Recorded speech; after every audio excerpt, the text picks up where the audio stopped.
Sorry to occupy your time. So No, you're good. Benji should be coming. Just wait a few more minutes for Benji to get here. Do we want to jump in? Which chapter? I think I just heard the toilet wash. Which chapter we are from here? 12 or Yeah, well, no, we're going through multiple chapters. multiple chapters? Yeah. Okay. You just need to be caught up by. I can Next never week. call up. You guys so fast. So. Yeah, we're slowing down a little bit. We're actually going to slow down again A little bit. today. Mm. And we're going to begin, I think, maybe to add some biblical context to some of what we're talking about. But if you will, open with me to page 340. So it's right before, it's at the very end of chapter 17.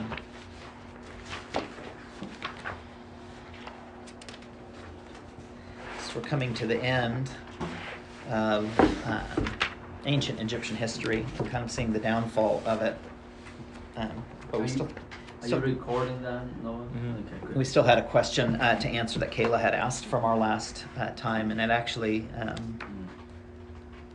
got me thinking in kind of bigger picture than just ancient Egypt. And so we certainly tried to wrap up some of that today before we move on. And so I trust that you guys are keeping up on your reading, but we're going to, I think it's appropriate to kind of slow down. I think we had a really brisk pace and we were moving through a lot of information. And I want to make sure that we don't just, in an effort to get through the material, that we push a little too far and a little too fast and we lose some of the concepts that we're trying to understand.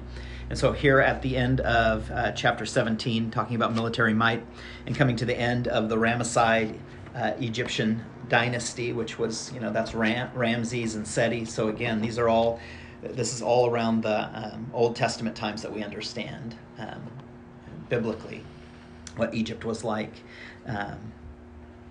We're going to kind of touch on a few things today, and we might get to some of the questions, but if not, that's okay.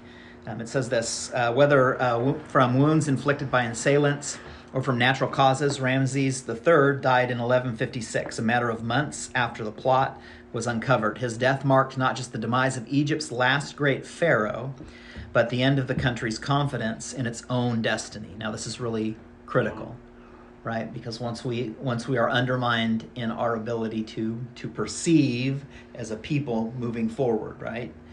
Any kind of concept of moving forward is lost. Then there's truly momentum that is hindered, and things begin to break down. The unwritten contract between rulers and ruled, an arrangement that had secured Egyptian civilization since the dawn of history, was unraveling. So too, before long, with the very fabric of the state. And so we see here the author is talking about really kind of now some of the final death blows of Egyptian culture. It would still play itself out over hundreds of years before it finally came to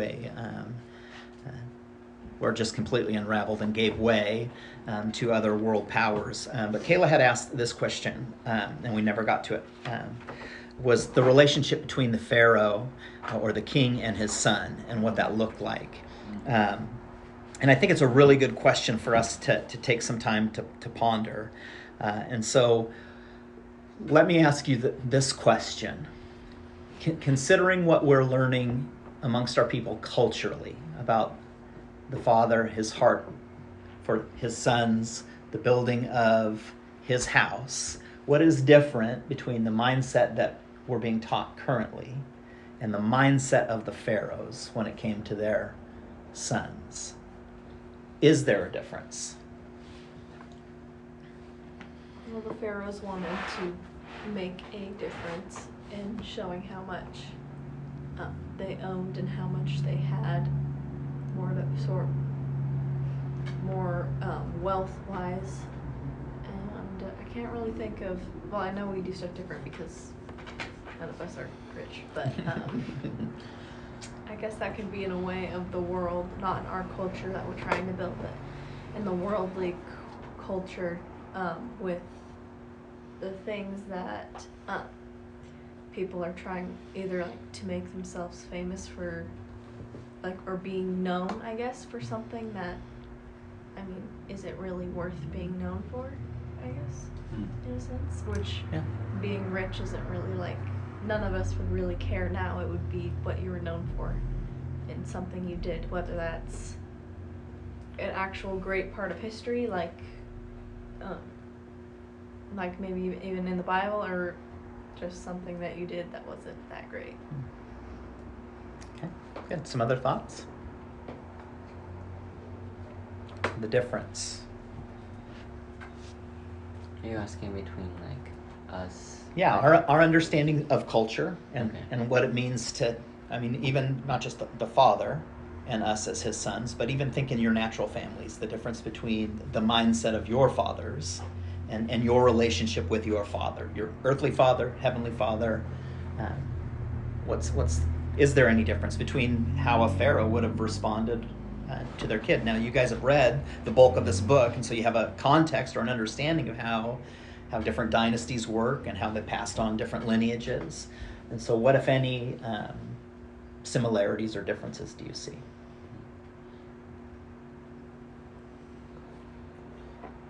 Big similarity is a way of life wishing to be established in a people, which is actually what a lot of people in those times did, not just Egyptians. It was a practice of life in any culture was to pass on a way of doing things and a way of believing, a way of living. I guess the difference is in what culture we're creating. Mm-hmm. But I think there's a lot of similarities between that of what we do and what ancient civilizations do. But I think obviously the difference is what we're following, and the culture we're creating. Yeah, and so the cultural standard, I mean, throughout history, whether it's a good culture or a bad culture, there's kind of basic outlines or forms of what culture means. And so generally speaking, right, culture means having the same language, having the same belief structure, submitted to a consistent set of rules or outlines. And so in broad terms, yeah, there's a lot of similarities as far as the Egyptians were trying to build a very specific kind of culture. Now, was that culture a healthy culture? Probably not. Not from a broad sense, right? Because we understand in our studies that the purpose of the pharaohs was not for the benefit of their people, but it was for the benefit of their own dynasty, right? The benefit of their own inner culture, right? And so, yeah, so there's some similarities. Any other thoughts on differences? Well, why don't you do me a favor while we're at it?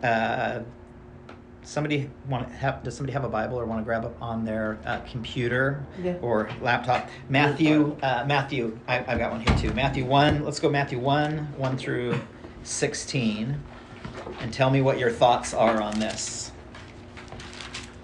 You guys have likely read this before and likely skipped through it before. But it is a record of the genealogy of Jesus Christ, the son of David, the son of Abraham. Abraham was the father of Isaac. Isaac the father of Jacob. Jacob the father of Judah and his brothers. Judah the father of Perez and Zerah, whose mother was Tamar. Perez the father of Hezron. Hezron the father of Ram. Ram the father of Amminadab. Amminadab the father of Nahshon. Nahshon the father of Salmon. Salmon the father of Boaz, whose mother was Rahab. Boaz the father of Obed, whose mother was Ruth. Obed the father of Jesse, and Jesse the father of King David. David was the father of Solomon, whose mother had been Uriah's wife. Solomon the father of Rehoboam. Rehoboam the father of Abijah. Abijah the father of Asa. Asa the father of Jehoshaphat. Jehoshaphat the father of Jehoram. Jehoram the father of Uzziah. Uzziah the father of Jotham. Jotham the father of Ahaz. Ahaz the father of Hezekiah. Hezekiah the father of Manasseh. Manasseh the father of Ammon. Ammon the father of Josiah. And Josiah the father of Jeconiah and his brothers at the time of the exile to Babylon. After the exile to Babylon, Jeconiah was the father of Shealtiel. Shealtiel the father of Zerubbabel. Zerubbabel the father of Abiud. Abiud the father of Eliakim. Eliakim the father of Azor. Azor the father of Zadok. Zadok the father of Achim. Achim the father of Eliud, Eliud the father of Eleazar, Eleazar the father of Matthan, Matthan the father of Jacob, and Jacob the father of Joseph, the husband of Mary, of whom was born Jesus, who is called Christ. Now, before we move on to the text, and why am I bringing up, it seems kind of obscure. What is the significance of that set of scripture? Why do we even have it? What's the purpose in that? Is it just a lot of names? Well, yeah, but there's something much deeper at play than just the names here. The culture that the father left to his son. The culture of the Father and the Son.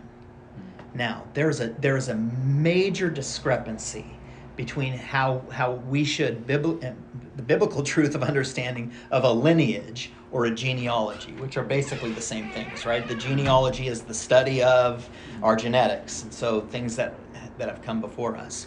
A lineage is following that same pattern, right? There's a list of people. So let me have you think real quickly. How many of you could name your father? You know his name. All right. Now, just thinking about your father's side of the family, okay? How many of you know your dad's dad, his name? Right? How many of you know your dad's dad? So your father's grandpa. How many of you know his name? Okay? So how many of you know back even further than that? Pretty stunted as far as our understanding of genealogy. In fact, there's a major market currently, like through Ancestry.com and all these things, right? You can spit in a cup and send it away and find out all of this information. A lot of this is just culturally, we have lost a real true sense of what it means to be connected to our past. Now, this is something that Egyptian history has done fairly well on, right? We know, based on their what they kind of promoted, we know a lot of information about the culture of Egypt based solely on the temples and obelisks and funerary parlors that they left for themselves. But what we find hidden in that is the intention of the Father's heart towards the Son. Now, biblically speaking, we understand that the Father's heart is for his sons. This is why it's so profound that God calls us his sons. We recognize Jesus as being the firstborn among many brothers. Why is this significant? Well, again, Egypt being a counterfeit culture, we see, right, a lineage that gets passed down, and so we know, different fathers passed down to different sons who were in charge. But we see historically, do we not, many times where there's difficulty in the kingdom of Egypt, where they begin to try to scrub out any influence that a certain pharaoh had. But what was the particular pharaoh's heart for their children? Well, the foundational difference between Egyptian culture and the culture that we are trying to build as a people and that we understand and discern as a people is the culture of Egypt cared very little. The pharaoh in authority cared very little for setting up his sons for success. The pharaoh of the time was all about power for themselves. They're exalting their own name, their own prestige. Now, this is a very significant shift in understanding. So what are some of the fallouts from that? Well, because there was very little in the way of like truly trying to pass on a part of yourself to leave for the next generation, or a focus of the future generations that are to come, what happened was you would have pharaohs that would live, 60, 70 years in power, and then you would have, by that time, his son maybe would rule for a few years. And what was the goal of the few years for that particular pharaoh? Was it not to build up for themselves a name so that they could be remembered in the afterlife? Now, I want you to consider this way of life. Now, stripping aside all of what you learn amongst our people, what we're learning even here, I want you to think about, if you in your life set out to build just a name for yourself, what are the benefits of that? And what are the detriments for that? Like, not thinking about your kids who are to come. If you just think, I'm here to build a name for myself, what would be the benefit of that?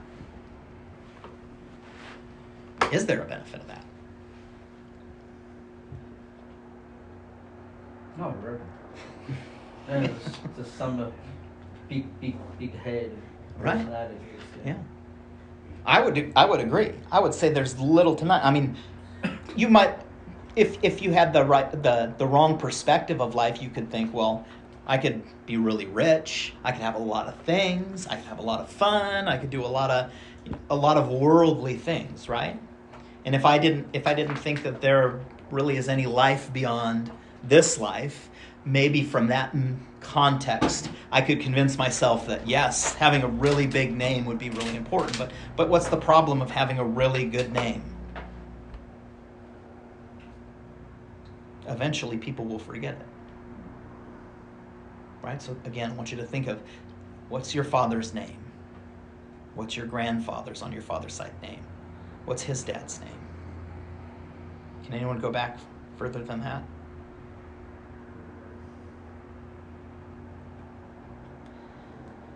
See, there's a different spirit that's at place here in Egypt. And why does Egypt wind down? Well, we finally notice that the strength of Egypt was actually a real weakness.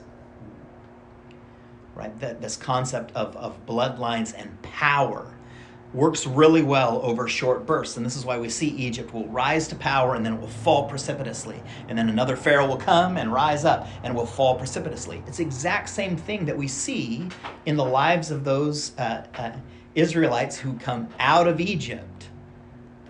But there's still a cycle in their life of theologians actually call it's called the cycle of apostasy, which is a really fancy way of talking about apostasy is like a falling away. And so what happens is you have a redeemer type figure before Jesus. So that would have been Moses. So Moses comes in and says, "Let my people go," right? And then they go and they're out, and then what happens? The people become comfortable, complacent, lazy. They take their eyes off of the whole purpose of their coming out, right? Because they were miserable in Egypt. And what do? They put it again inwardly. Now, this is the spirit at work in Egypt. It's a self-absorbed, self-focused. What can I have now? How can I have more power, more money, more wealth? It's about me. Now, the difference we see for those Israelites that were traveling, there were two, right? Joshua and Caleb, who saw what when they went into the land? They saw hope and promise. They were looking forward. Now, that carries a different kind of generational understanding, that their hope was not just for themselves, it was for their people to come. So the cycle of apostasy goes. They're redeemed with some kind of redeemer. They slide back into sin. God then brings the prophets. God brings a judge. So we see like Deborah, Gideon, David is representative of that. At times where God will bring a standard, going back to kind of that point that you were talking about, Elijah, a way of life and a reminder of this is the way that we should follow. And the people will slowly drift away from it. Well, why is that? Because there is a lack of understanding or a piece of Egypt that they've really never shooken off. The purpose of why do we gather here? This is my interpretation of it, and Emmanuel, you can correct me if I'm wrong. Why do we call this a cultural center? Why do we have you guys gathering with some of the adults? Is it to learn history or to learn the Bible? Well, those are parts of it, but that's not the intention of it. The intention of it is to pass down an understanding or a way of life or a generational blessing. Because if we are rightly discerning what the hand of the Lord is doing, is not just for us to figure it out and say, look at what we've got. No, it's to pass it down generationally with the hope that you guys will take up that mantle, begin to discern it, understand it, wrestle with it, so that for your kids and their kids, there will be a generational understanding. And so we will say things like Abraham was the father of Isaac, the father of, like, when they talk about those things in the Bible, it's not just like, I remember my grandpa's name. Carry essence. Yeah. Carry a substance to Yeah. life. Yeah. Well, and think about this. Think about the spiritual influence in your family's life. Think about what it cost your parents. Now, I wasn't raised in a family that had any real true spiritual understanding of anything. So any level of spiritual understanding that I have is well fought for. It is certainly the Lord's grace, but it comes at a struggle. Now, what is the danger of that, say, in Kayla's life? See, the danger of that in Kayla's life is that she could just assume things because she was raised in a culture where some of these things were practiced. The danger could also be that some of the ways that I've practiced or her mom's practiced or things that we have done have been in error, and so she has to contend with that and deal with that. And so the difference between pharaohs, getting it back and really wanting to wrap this into a greater context here of Egypt, what we see throughout the course of history as far as pharaohs are concerned is that pharaohs historically have very little consideration for their sons outside of who's going to carry on my name. This is why we see, like, to be named after, like, Ramses the third, the second, or what. The hope would be that I've made such a good name for Justin, and I've been such a powerful pharaoh in my culture that I, have ruled, and I'm rich, and I don't need to be well loved, but I need to be feared. That the next generations will want to use my name. Because in doing so, it really wasn't about my grandkids or their kids having power. It was about keeping my name intact. It was making a name for myself. That was the heart and the attitude behind it. And so we see, certainly, was Egypt a world power? Absolutely, without question. Historically, in the context of all history, of all cultures of all time, Egypt stands there as one of the supreme cultures. But the spirit by which it was built is the same spirit that attempted to build a tower at Babylon. That's right. It was the same spirit that eventually was in Babylon when the Babylonians took the Israelites captive. It was the same spirit, by the way, at work. And this is really important. It was the same spirit at work in the people of Israel who wandered for 40 years. Why did they have to wander? Because God needed to get the Egypt out of them before they could truly possess the promised land. And they feel miserable. Yeah. And so we see, right? It was the generation that had to pass. There was a generation had to be gotten rid of before they could truly walk in, across the Jordan, begin to experience some work. And so why is Egyptian history important to us is because it gives us a greater context of understanding the ways of the world, the types of Egypt that will infiltrate the way that we think and the way that we operate in our lives. And if we're not careful, what will happen is, like the Israelites of old, is we'll kind of forget our heritage, our lineage, where we came from, right? And so here it talks about Jesus' lineage through Joseph. In Luke, it talks about the similar lineage. In fact, let's flip over to third chapter of Luke real quick.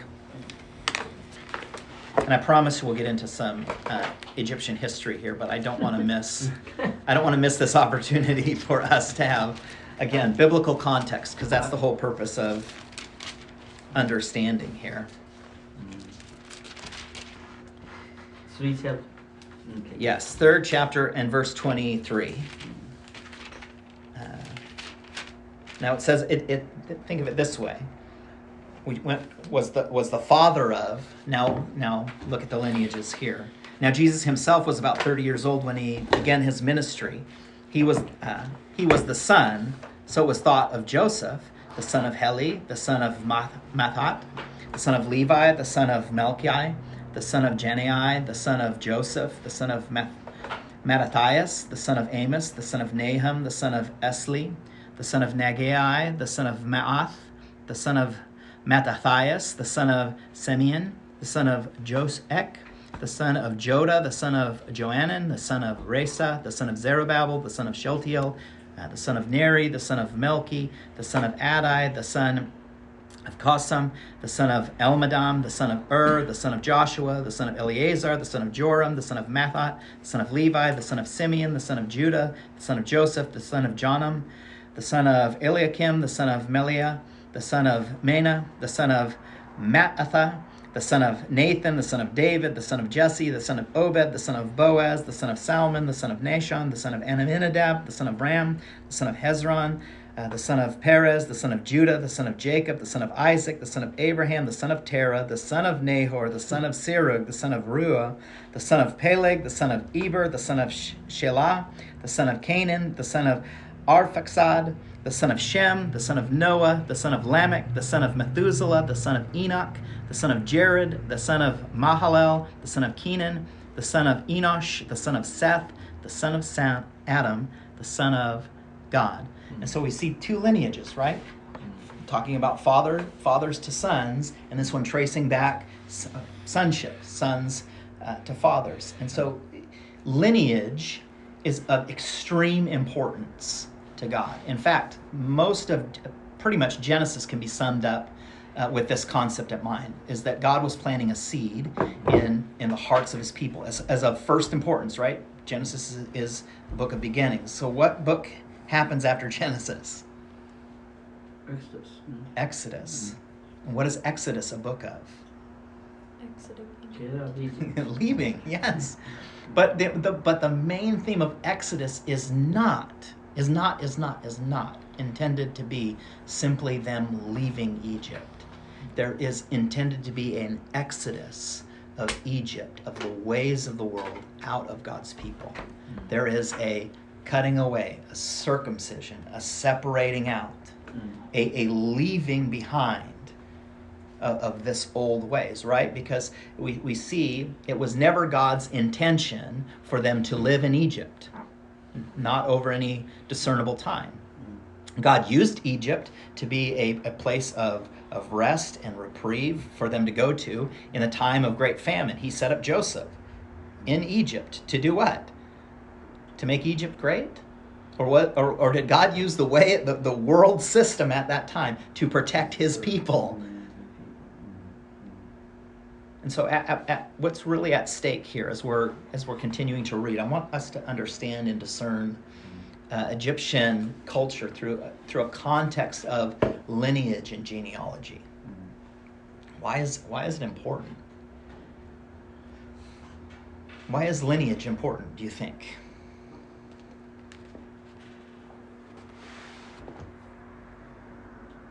Well, you are byproducts of the families that came before you, for better or worse. The struggles that your parents deal with are struggles that have been visited upon them in some sense because of their parents. This past week, I've spent a lot of time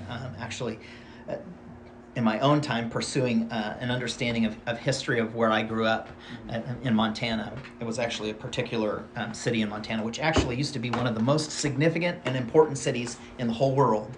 There's a place there that's called the richest hill on earth, and it has to do with the copper mines and how really we wouldn't have electricity if it wasn't for Butte, Montana, and the copper mines that were there. But long story short, that's where the Irish part of my family comes from.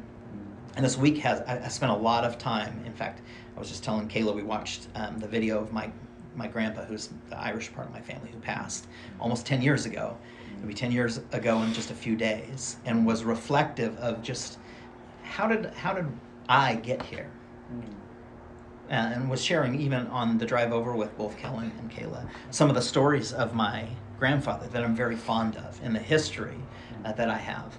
And Kayla had made the observation of how many people do you think probably really understand who their great-grandpa was?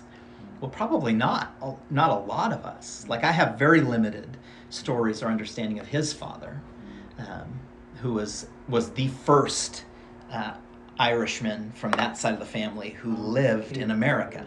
So he was born and raised in Ireland. And so those things are significant because they give context to how we even came to this point of being. You see, if we're not careful, we will not discern or understand history in its proper place. History gives us the story of why we're here and how cultures work and things that are good and things that are bad, and we can reflect upon those and learn from those things. But individual history I mean, have you ever given a lot of thought outside of your own personal life of why you are here or how you got here? Have you ever considered the struggles of your parents or your grandparents or your grandparents' parents? Now, I'm not saying you have to go and figure all of those things out, but you would be really well served to try to understand the difficulties and the challenges of those who have gone before you. Because, and I could say this unequivocally without a doubt, for all of the fathers and mothers, all of your fathers and mothers, their hearts are not to simply build a name for themselves and to figure it out for themselves. The reason they're sending you here, in part, is because they have a desire for you to understand, have a greater context of life and a generational blessing that you can have as a result of that. Now that's pretty significant and shouldn't be missed. But I'd imagine you all have had struggles in your life. In fact, if I asked you, and you don't need to share, please don't share, your greatest single struggle in your life, I would imagine you can probably come to that understanding of that really quickly. Well, every generation is faced with its own challenges and struggles, and the goal of that individual is to do what? Is to deal with those things so that, hopefully, when the season is right for you all to be married and have kids of your own, that there will be a greater understanding and a greater context of generational blessing that then you can pass down to your kids. Think of it this way. My parents had very little spiritual context or understanding. I was raised Catholic. And so for us, what that meant, generally speaking, was we went to church maybe on Easter, maybe on Christmas. Maybe. God was not really talked about. God was not seen as something of significance, and certainly not something you would center your life around. But God was there, and it was good enough that God was there. So that's a certain mindset. Imagine living a life like that. That you can do whatever you want and God is there and you'll be okay because you know there's a God. Well, when I came out of the world, because I carried that perspective up until a certain point in my life and said, no, a lot like Paul or Saul in the desert, got knocked off the donkey and his eyes were opened. Well, then my life took on a whole different context, right? But even in the context of being in church and things like that, it's evolved to where we now moved 1,000 miles away, came up here. That's a different context. Why did I do that? Well, that was primarily for my own spiritual understanding, but it was mostly for my kids. I mean, I hope to get it, but I really hope that Kayla and her brothers get it all the more. Now, I hope that continues on. But what it requires is a communal understanding, right? That there is a wrestling for not just simply a blessing, because I think when we say blessing, we don't think of that in really proper terms. It's much more like, when Jacob was like wrestling with God and God like touched his hip, like there's really a contention here for something. We talked about this last week, right? Like wrestling carries pretty significant weight in the Bible. There's a contention or a wrestling to get something back from the enemy that he's stolen. And that is the true purposes. There is still kind of a wrestling or contention that needs to take place of the way of the world and separating ourselves out of that. The difference in Egyptian mindsets was pretty simple. The Pharaoh's purpose for his reign was not about his people. It wasn't even about his own prodigy, his own sons. It was about himself. Yeah, go ahead. I think it's very encouraging to hear you draw this topic. Recently and catch up on yesterday morning with Noah. Person I know is reflecting what he can do for the community. So I was busy to my ears. I've been praying for him in that regard. And with young people, see the similar passion. Struggle this morning mentioned with trembling, so almost weeping, talking about how good to have time with the Heavenly Father, the parents encouraging you that Elijah shared about reading from Beauty Out of the Ashes, that book about what's that main topic? A little bit slip of my mind, talking about getting Egypt out of something, right? So No. what is that? It's that heavenly position or heavenly Well, it's not- vision for life, internal now. Yeah. I was talking about the common focus of what God has done and will do, and not what He's doing. Now he's Currently. doing, Yeah, that's currently what I doing, was so saying. maybe wait, but I've been visiting certain topic with the folks here, concentrate on some Chinese material cultures, the analytic. You might have time to read that book. Will probably beneficial, brother. So that book maybe we can have a book club about it. There you go. So, yeah. Anyway, it seems to be good to discuss because a lot of values for parents, for community elder. But the book's premise is very much biblical. So within the concept is that basically treating every student as a prince.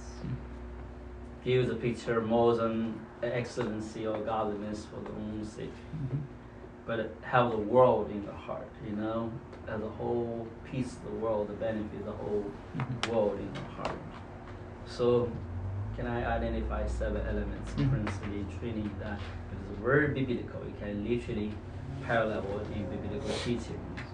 But the fundamental is that I'm not just looking at the godly young lady, I'm looking at the godly young man, looking at the future heir to a vision of a world that is just, peace, full of love, full of goodness, full of care rather than bad things between relationships, especially. So against Egyptian vision. So now called 7 elements. I think 格物致知、修心养性、齐家治国平天下。格物 means study the outside world, study the world, especially relationships, in the world. 致知 means acquire knowledge, so the tendency is scientific knowledge, experiential knowledge, but relational knowledge is something oftentimes any culture miss, right? So, it's look at the more fundamental cultures, pay attention to relation building. It's what do relationships. So, 修心养性 because you want to have good relationships, you need to cultivate, display your heart, nurture your own character. So the next 2 steps. Hard, 修心, hard. 养性 means nurture good nature, good character. So then apply that when personal, professional, or personal settlement have. But it's all in the context you're going to be a beneficial member for the society, for the community. So now apply it in 3 realms, almost 3 territories, practice if you will. That's service.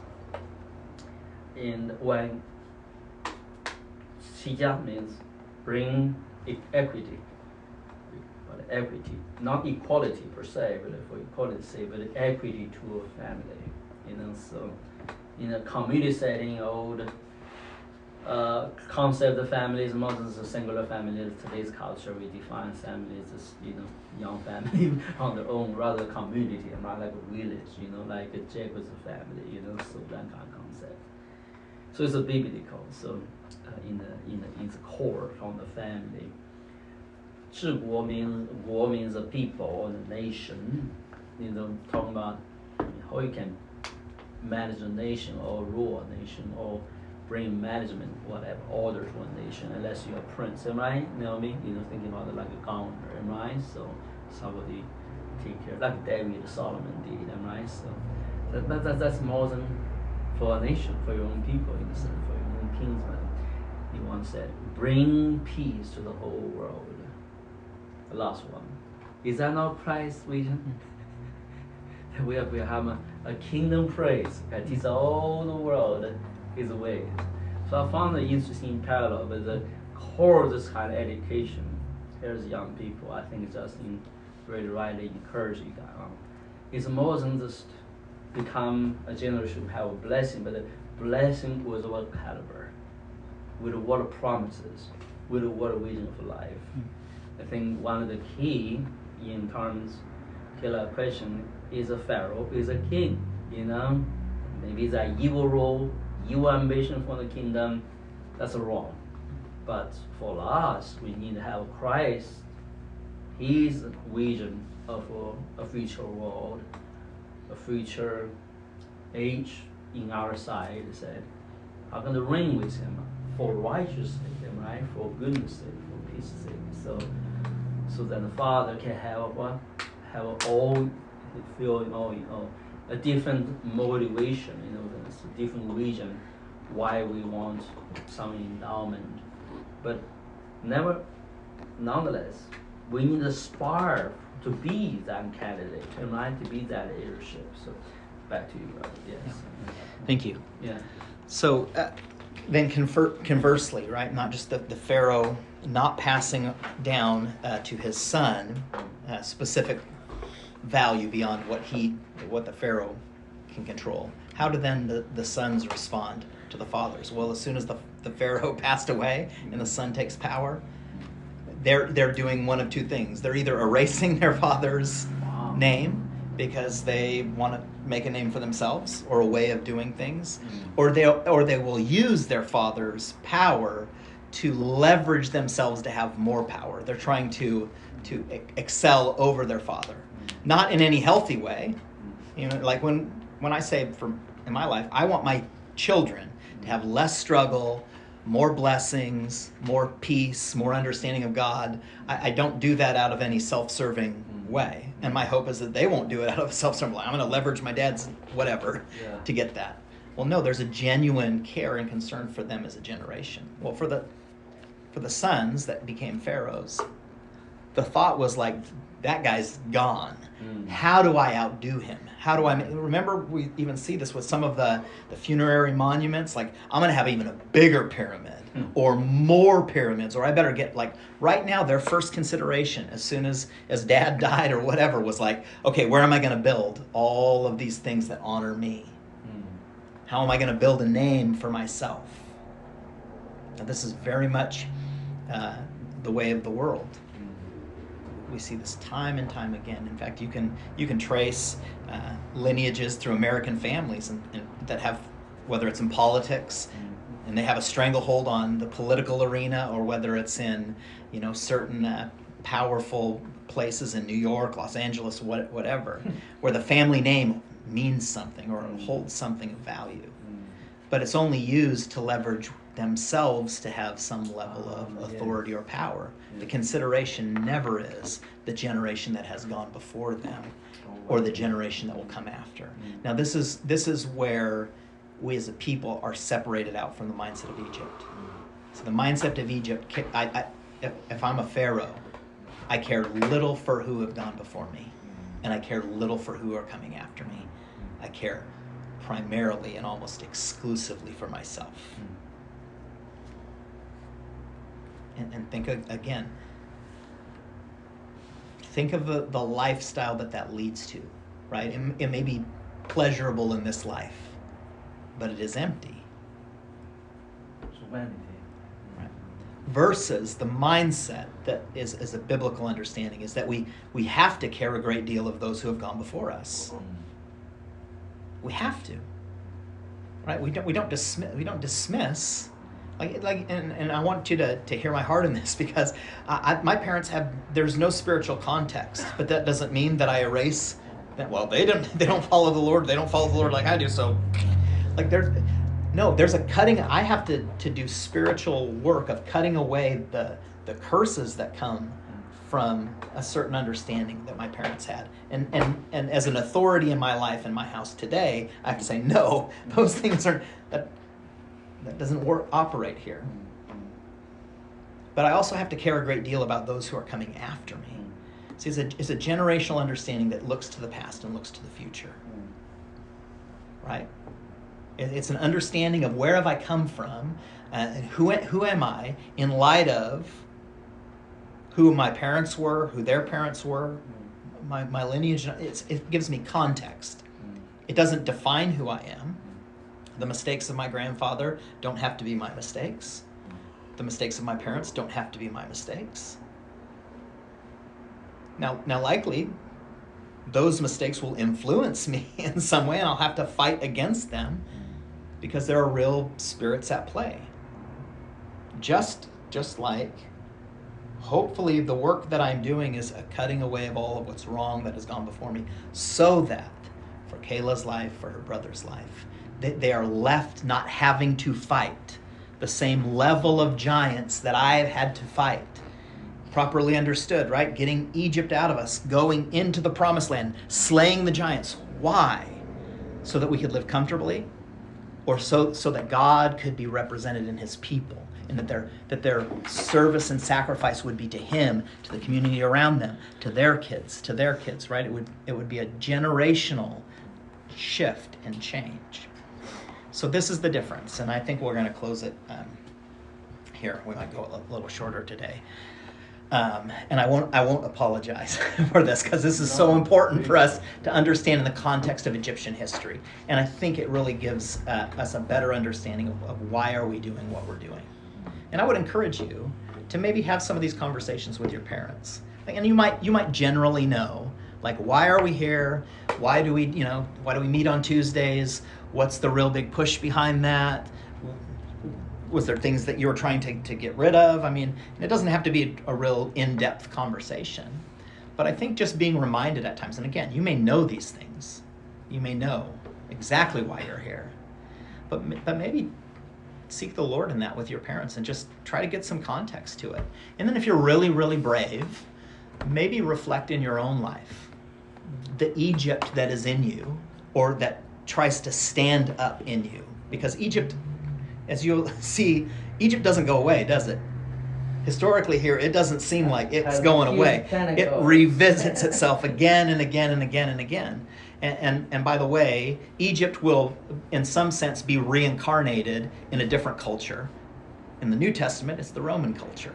But Rome is the very same spirit that Egypt held sway. There's not a real huge difference between some of the power dynamics that are at play. In fact, there's really not any difference throughout history. And so begin maybe to ask yourselves those questions, and then take that to the Lord. Because again, there are things that the Lord wants you to cut off and move away for your sake, but also for the generation that's coming after you. And that doesn't just mean your kids, by the way. Right? There's a young man in the other room who, for better or worse, is looking to you guys. And you may never have wanted that, right? So if you're the oldest in your family, you didn't sign up for that responsibility, but the Lord placed you in that role. And whether you like it or not, your siblings look at you. No, I don't like it. Yeah. When you're the youngest in the family, it's not always the easiest deal either, right? Because there's some expectations that come. There's expectations that fall on all of you. And what is your responsibility in the midst of that? Is to stand before the Lord and allow there to be a change and a shift in your life, so that you can be presented back to him as perfect, spotless. Well, he's the one who does the bulk of that work. What is he looking for? I think, again, it's the Father's heart to have his sons be what? Like him. Jesus embodied this, right? Remember, Jesus, what did Jesus say when they wanted to see who the Father was? If you've seen me, you've seen the Father. Well, Jesus is his ministry primarily was, this is again what we're learning in the midst of our people, being reminded of, right? Because it's not as if this is new revelation. This has been around for a long time. It's a reminder that you are sons that reflect your Father. And so in the natural sense, do you not want those who look at you to be influenced, right? Let your light shine. Do you not want for your kids? I mean, I don't know of any parent who thinks, like, when I have kids, I hope their life is miserable. man, when I have kids, I'm going to make sure they hate life. I'm not going to give them anything good ever, giving them nothing but scorpions. Like, even bad parents don't have kids with that mindset. What spoils, I will say this, as a parent, what I know spoils my kids more than anything is my self-serving attitude. What does more harm to Kayla and her brothers is when I become self-focused. That is the Egypt that is in me. When I want to do things my way, or my irritations will come out because they're ruining my time, or I'm trying to do this thing. When I'm a good father, and I think generally speaking, I'm a good father. I'd like to think that. But when I'm in the mindset of being a good father, my care and concern is not for myself, but for what value I can bring to their lives. That's where the true blessing of a father comes. And so, again, why are we talking about this in Egyptian history? Because, again, there's a spirit that is threaded throughout Egyptian understanding that is a very self-serving, very narrow understanding of culture. It is about building myself up so that people will remember me year after year after year. My hope is not that my great-great-grandkids know who I am. My hope is that my great-great-grandkids don't have to struggle for the understanding that they are sons to their Father in heaven the way that I did. You see, there's two spirits at play here. Egypt, to Kayla, to answer your question, Kayla, that was a really long explanation of your question. The relationship between pharaohs and their sons was a simple one. Pharaohs gave very little consideration to their sons because they were so focused on building a name for themselves. Because to build a name for yourself meant that you were remembered in the afterlife. Whereas we as a people desired not to be made anything in our own names, in our own selves, to not prop ourselves up, but to represent who? Our Father in heaven. And then to pass that understanding along to the generations that'll go before. And so we will close at that. We're going to continue to be on the same chapters that we have been. So if you've read it, congratulations. You can take a break. We're not going to extend any more homework. But I notice there's still a few more questions that need to come in. Let's continue to wrestle with this understanding and these ideas. And I would really implore you to have some level of conversation, at least with your parents, of just trying to and maybe even ask them, like, what is your hope for your life? Or your grandparents, if you have a relationship with them, well, like, what is your hope for your life? Like, if you could say one thing that would be your hope for your life, what would that look like? And you can even, share. This is what we're kind of talking about in Egyptian history, and I just want to have some understanding there. Yeah. So, all right, we'll close it at that. The last question that I do have, because I know we're winding down, and originally we had thought maybe we would study Tolstoy next as a biography. But Kayla brought this up. She was maybe interested in it, and so I thought I'd submit this to you guys to choose. I had shared a few weeks ago about Viktor Frankl, who wrote Man's Search of Meaning, and how he had talked about being in the Holocaust, about how the one thing that couldn't be taken from him was his ability to choose. Well, that book is basically his biography. And so I thought, well, maybe I'll give you guys the choice of which you would prefer: Russian history through the life of Tolstoy, or Frankl's book where we can understand and discuss his life that has more to do with the Holocaust and things like that. So you don't have to answer today, but give it some thought. Or, the wild card is too, if you guys are like, well, neither of those, what about this? We can consider that as well.